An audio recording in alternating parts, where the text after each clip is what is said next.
इस वीडियो में हम बात करेंगे एंटीजन्स क्या होते हैं। पहले हम देखते हैं डेफिनेशन क्या है एंटीजन्स की। एंटीजन्स क्या होते हैं? ये वो सबस्टेंसेस होते हैं जो हम अगर इंट्रोड्यूस करते हैं बॉडी में तो हमारी बॉडी प्रोड्यूस करती है एंटीबॉडीज़। तो ये है एंटीजन क्या होता है। Antigens are substances which when introduced into body stimulates the production of antibodies. मतलब इनकी वजह से हमारी बॉडी में एंटीबॉडीज़ रिलीज़ होती है। दूसरा है केमिकल नेचर। जो ये एंटीजन्स ये मोस्टली कंजुगेटेड प्रोटीन्स होते हैं like lipoproteins, glycoproteins and nucleoproteins. ये ज़्यादातर कंजुगेटेड प्रोटीन्स होते हैं। अब है स्ट्रक्चर ऑफ एंटीजन। इसमें पहला पॉइंट है एंटीजेनिक डिटर्मिनेंट्स और एपिटोप्स और कंपोनेंट्स ऑफ एंटीजन। मतलब जो ये एंटीजेनिक डिटर्मिनेंट्स और एपिटोप्स ये एक पार्ट होता है एंटीजन का। इनको बोलते हैं एपिटोप्स और इनका दूसरा नाम है एंटीजेनिक डिटर्मिनेंट्स।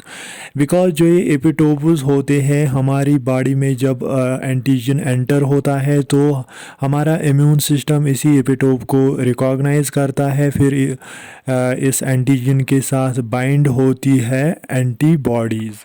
दूसरा पॉइंट है each antigen carries many epitopes. हर एक एंटीजन पे बहुत सारे एपिटोप्स होते हैं।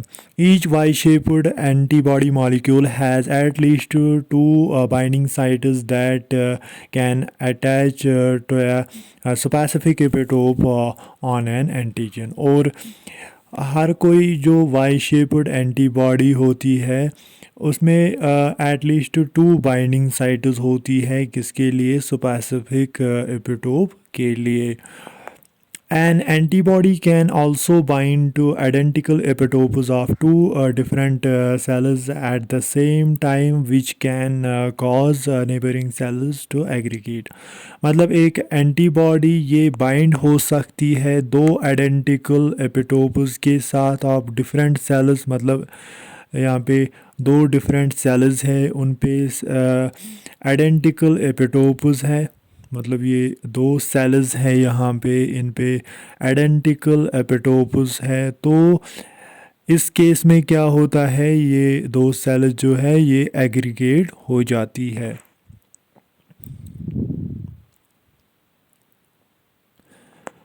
अब है और एक point antigens combine with the antibody. The combination is like a lock and की एनालॉग।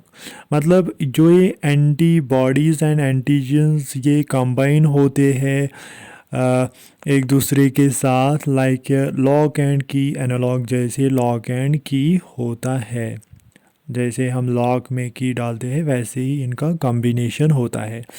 जैसे यहाँ पे ये एंटीजन है, इस पे एपिटोपस है। एपिटोपस क्या होते हैं? Antigenic determinants. तो ऐसा इसका स्ट्रक्चर होता है। एपिटोपस यही बाइंड होते हैं एंटीबॉडी के साथ, इनको बोलते हैं एंटीजेनिक डिटर्मिनेंट्स। अब है types of antigens. Based upon the ability of antigens to carry out their function, antigens are of 2 types। इनके दो मेन टाइप्स होते हैं बेस्ड अपॉन, मतलब कैसे ये अपनी फंक्शन करते हैं। दो टाइप्स है इसमें।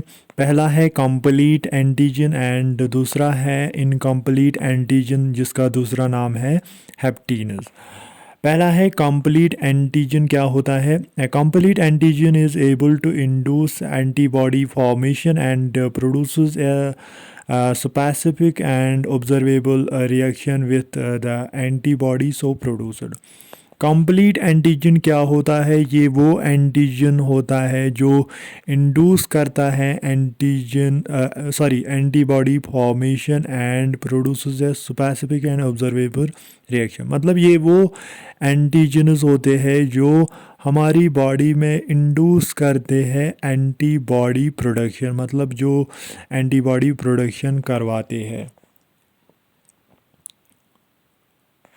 मतलब ये कैपेबल होते हैं कि हमारी बॉडी में ये एंटीबॉडी प्रोडक्शन करवाए। दूसरा है हैप्टीनस और इनकम्प्लीट एंटीजन्स क्या होते हैं, और substances which are incapable oblique unable to induce antibody formation by themselves but can be capable of inducing antibodies on combining with larger molecules, normally proteins, which so as career. मतलब ये incapable और enable होते हैं, ये induce नहीं कर सकते हैं एंटीबॉडी फॉर्मेशन बाय देमसेल्व्स अपने आप, बट ये पहले कंबाइन होते हैं कुछ प्रोटीन्स के साथ, जो जिनको हम बोलते हैं कैरियर प्रोटीन्स, उनके साथ ये कंबाइन होते हैं, फिर जाके ये इंड्यूस करते हैं antibody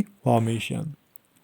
antigens present on body's own cell उनको बोलते हैं auto antigens. Antigens present on non cell cell उनको बोलते हैं foreign on non cell antigen. अब है एच एंटीजन्स एंटीजन क्या होता है।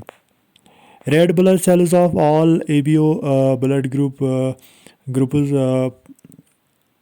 possess a common antigen, the H antigen, which is precursor for the formation of A and B antigen. मतलब जो रेड ब्लड सेल्स होती है एबीओ ब्लड ग्रुप की, उनमें एक कॉमन एंटीजन होता है, उसको बोलते हैं एच एंटीजन, जो प्रिकर्सर होता है for the formation of A and B antigen के लिए। अब है प्रॉपर्टीज़ ऑफ एंटीजन्स। इसमें पहला है इसका साइज़, मतलब molecular weight greater than 5000 Dalton होना चाहिए। केमिकल नेचर इसका प्रोटीन एंड पॉलीसैकेराइड होना चाहिए। ससेप्टिबल टू टिश्यू एंजाइम्स, मतलब ये ससेप्टिबल होना चाहिए टिश्यू एंजाइम्स। और लास्ट है फॉरेननेस, मतलब ये फॉरेन होना चाहिए।